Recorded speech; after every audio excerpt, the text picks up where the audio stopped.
Welcome back to another Abhyas session. Amar, as the first question to ami sao, which of the following is the 2 PM Divine project approved by Ministry of Donor? So আমি জানো PM Development in Northeast যোনটো আমাৰ initiative আছিলে Ministry of Donor ফালৰ পৰা recently কি কৰিছে দুটা প্ৰজেক্টস এপ্ৰুভ কৰিছে সো ইয়াৰ ভিতৰত কোনটো হয় বুলি আমাক সুধিছে অপচন কেইটা যদি আমি চাওঁ smart village connectivity project number A engineering bamboo product project টি ৰুৰেল লাইভলিহুড মিছন প্ৰজেক্ট আৰু number D organic Assam development project ঠিক আছে সো ৰিসেন্টলি কি হৈছিলে আমাৰ মিনিষ্ট্ৰি অফ ডোনাৰ ফালৰ পৰা আমাৰ দুটা পিএম ডেভেলপমেণ্ট যোনটো আমাৰ ইনিচিয়েটিভ আছে ইয়াৰে দুটা আমাৰ প্ৰজেক্ট আমাৰ লঞ্চ কৰিছে সো ফাৰ্ষ্ট আমাৰ এইটো কি হৈ গ'ল answer engineering bamboo product project ঠিক আছে বাট এটা হৈ গ'ল এইটো আৰু আনটো কি হৈ গ'ল এটা আগৰউড ক্লাষ্টাৰ প্ৰজেক্ট এটা লঞ্চ কৰিছে ঠিক আছে চেংচন হৈছে আগৰউডৰ কাৰণে ঠিক আছে এই দুয়োটা কি হ'ব মেনুফেকচাৰিং স্কিল এনহেন্সমেন্ট আৰু এক্সপোৰ্ট এই সকলোবিলাকৰ কাৰণে এই দুটা মনত ৰাখিব এটা বেম্বু কাৰণে দিছে আৰু এটা আগৰউডৰ কাৰণে আমাক দুটা প্ৰজেক্ট লঞ্চ কৰিছে ঠিক আছে নেক্সট কুৱেশ্যন তো হু ৰিলিজ দ্য বুক অৰণ্যৰ পৰা যুদ্ধ ক্ষেত্ৰলৈ গুই ঠিক আছে ৰিসেন্টলি তো এই বুকখন আমাৰ কোনে লঞ্চ কৰিছে বুলি সুধিছে তো ফাৰ্ষ্ট অপচন যদি চাওঁ CM of Assam a famous actor যাদৱ পায়েং দ্য ফৰেষ্টমেন বা the head of forest department ঠিক আছে অৰণ্যৰ পৰা যুদ্ধ ক্ষেত্ৰলৈ গৈ সো এইটো এটা এখন কিতাপ আমাৰ ওলাইছিলে কোনে ওলাইছে আমাৰ যাদৱ পায়েং দি ফৰেষ্টমেন অফ ইণ্ডিয়া সো এখন আমাৰ ইয়াতে কি কৰা হৈছে আমাৰ এই এনভাইৰনমেন্টৰ ক্ষেত্ৰত এই সকলোখিনি বস্তু এইটো হেৰিত দিয়া গৈছে সো এই যুদ্ধ ক্ষেত্ৰলৈ গৈ এই মনিটৰ লিজাৰ্ড এই ইংলিছ নেমটো মনত ৰাখিব monitor lizard from forest to battlefield ঠিক আছে বুক নেম অৰণ্যৰ পৰা যুদ্ধ ক্ষেত্ৰলৈ গৈ আৰু অথৰ কোন কৈছে গিৰিমালিকা শইকীয়া এই অথৰজনো আপোনালোকে মনত ৰাখিব গিৰিমালিকা শইকীয়া এই আৰু আমাৰ এই ইংলিছ নেমটো monitor lizard from forest to battlefield ঠিক আছে আৰু আমি এটা কৈ দিছো যে আমাৰ গুৱাহাটী হাইকোৰ্টৰ এটা মক সিৰিজ আৰম্ভ হ'ব আৰু ইয়াতে আমাৰ দুটা ফ্ৰী টেষ্ট দিয়া হ'ব ইয়াতে আৰু আমাৰ ফ্ৰী আমাৰ ক্লাसेसটো ইউটিউবত চলি আছে ঠিক আছে ইয়াতে সকলোখিনি সাবজেক্টস কভাৰ হ'ব যিখিনি আমাৰ সিলেবাসত আছে দুটা 7 তাৰিখে এটা 25 জানুৱাৰী আমাৰ দুটা ফ্ৰী টেষ্ট যাব আপোনালোকে যদি এভেইল কৰিব বিচাৰে বৰ্তমান আমাৰ ডিসকাউন্ট চলি আছে এই কুপনটো আপোনালোকে ইউজ কৰি পিনে আপোনালোকে এই সিৰিজটো ল'ব সো ইয়াত কি কৈছে কোৱেশ্চনটো চাওঁ what is green tag recently seen in news so green tag বুলি এটা আমাৰ ৰিসেন্টলি নিউজত আমাৰ গভৰ্নমেন্ট অফ ইণ্ডিয়া এটা ইনিচিয়েটিভ লৈছে সো এইটো কি হয় একচুয়ালি সো অপচন কেইটা যদি চাই a high speed fishing boat a harbour tug boat using clean green energy instead of diesel আৰু থাৰ্ডটো যদি চাওঁ a new type of naval submarine আৰু a D number a cargo handling crane at ports তো green টাগ হৈ গ'ল এটা হাৰ্বৰ যোনটো টাগ বোট মানে এই গ্ৰীণ আপোনালোকে বোট কেইখন দেখিছে সো এইবিলাকে কি কৰে এই ডাঙৰ শিপ বিলাকক পুশ কৰে আৰু এইবিলাক আগতে কি ডিজেল ইঞ্জিনৰ চলিছিল বৰ্তমান আমাৰ এনভাইৰনমেন্টৰ হেৰি কাৰণে ক্লিন এনাৰ্জি কাৰণে এতিয়া বৰ্তমান এইটো সাস্টেইনেবল ফুয়েল দি চলিব বুলি ক্লিন এনাৰ্জি দি চলিবৰ কাৰণে এটা ইনিচিয়েটিভ লৈছে সো গ্ৰীণ টাগ মানে কি হৈ গ'ল এই সৰু সৰু বোট যোনকেইখনে এই ডাঙৰ শিপ বিলাকক সেই নদীলে হাৰ্বৰ মানে য'ত নাওবোৰ ৰখা জাহাজবোৰ ৰখোৱা যায় তাৰ পৰা ঠেলিবৰ কাৰণে শিপ অচেনলে সেইটো ইউজ কৰা যায় ঠিক আছে দেন নেক্সট কি কৈছে exercise Garuda 25 is a bilateral air exercise between which two air forces ঠিক আছে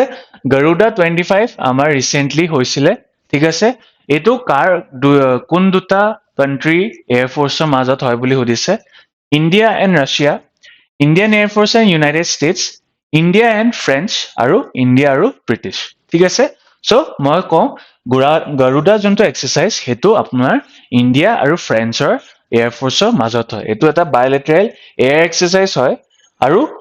ৰিসেন্টলি এইটো আমাৰ হৈ গৈছে ঠিক আছে আৰু এইটো কোট হৈ গৈছে আমাৰ ফ্ৰান্সত হৈ গৈছে ঠিক আছে ইণ্ডিয়াত হোৱা নাই এবাৰ ফ্ৰান্সত হৈ গৈছে next where was the next যোনটো আমাৰ এছিয়ান সামিট যোনটো হৈছিল হেতু কোট হৈছে বুলি সুধিছে অপশন নম্বৰ এ জাকাৰ্টা ইণ্ডোনেছিয়া বি কুয়ালালামপুৰ মালয়েছিয়া সি বেংকক থাইলেণ্ড নে ডি হানৈ ভিয়েটনাম ঠিক আছে তো আমাৰ যোনটো 47 এছিয়ান সামিট হৈ গৈছে হেতু আমাৰ কুয়ালালামপুৰ মালয়েছিয়াত হৈ গৈছে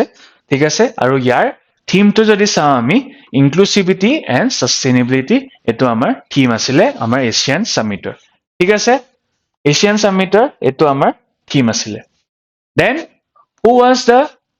who won the 2025 যোনটো Abel Prize ঠিক আছে for contribution to algebraic analysis and representation theory ঠিক আছে Abel Prize to mathematics ৰ contributionত দিয়া যায় ঠিক আছে 2025 ত কোনে পাইছে বুলি সুধিছে তো ইয়াৰ আমি অপচন কিটা যদি চাও মাসাকি কাশিৱাৰা যোনটো অপচন নম্বৰ বি তেখেতে এবাৰ হে Abel Prize to পাইছে তেখেতে কি কৰিছিলে the modules and discovery crystal basis simplifying complex calculation and advancing algebraic analysis and representation theory so eto eta mathematics ot eta huge contribution korile a award to dia jay thik ase aru to recognize outstanding contribution to mathematics similar in prestige to Nobel Prize for Mathematics thik ase Nobel Prize for Mathematics or karne etu mane similar বুলি কোৱা যায় ঠিক আছে okay মনত ৰাখিব এটো নাম Masaki কাশিৱাৰা ঠিক আছে এটলিষ্ট এটো মনত ৰাখিব চাব যাতে অপচনত দেখিলে আপোনালোকৰ মনত পৰি যায় ঠিক আছে next which traditional Indian instrument from Varanasi recently got a GI tag so recently কি হৈছিলে Varanasi পৰা এটা ইন্ডিয়ান ইনস্ট্ৰুমেন্টে GI tag পাবলে পাইছিলে so sitar tabla Varanasi shehnai ne santur ঠিক আছে সো রিসেন্টলি কি হৈছিলে বাৰাণসীৰ যোনটো সেনাই হয় হেতু আমাৰ জিআই টেগ পাইছিলে নেক্সট যদি চাও what is India's rank in 2025 human development report আমি জানো HDI report এটা পাবলিশ কৰা যায় UNDP ফালৰ পৰা সো এবাৰ আমাৰ কি ৰেংক আহিছে বুলি ইন্ডিয়াৰ সুধিছে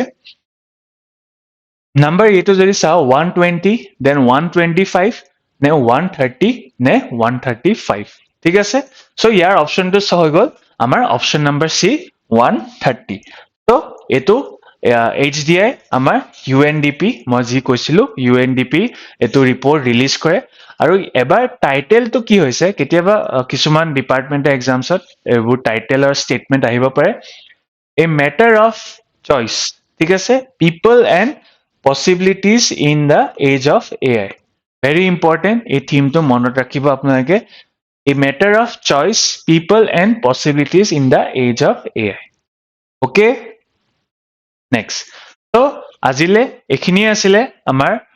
obvious sessioner next sessionত আৰু কিছুমান current affairs based question আমি try কৰিম ঠিক আছে so until then thank you very much আৰু do subscribe to our channel আৰু এখিনি যদি PDF আপোনালোকক লাগে আমাৰ Telegram গ্ৰুপত যোনটো আমাৰ descriptionত আছে আপোনালোকে হেতু আপোনালোকে হেতু গ্ৰুপত জয়েন কৰিব পাৰিব ঠিক আছে আৰু মই মনত পেলাই দিও আকৌ এবাৰ যে আমাৰ ফ্ৰী টেষ্ট আমাৰ 5 আৰু 25 জানুৱাৰীত আমাৰ লঞ্চ হ'ব আৰু যদি আপোনালোকক পেইড ভাৰ্জনটো লাগে আপোনালোকে এতিয়া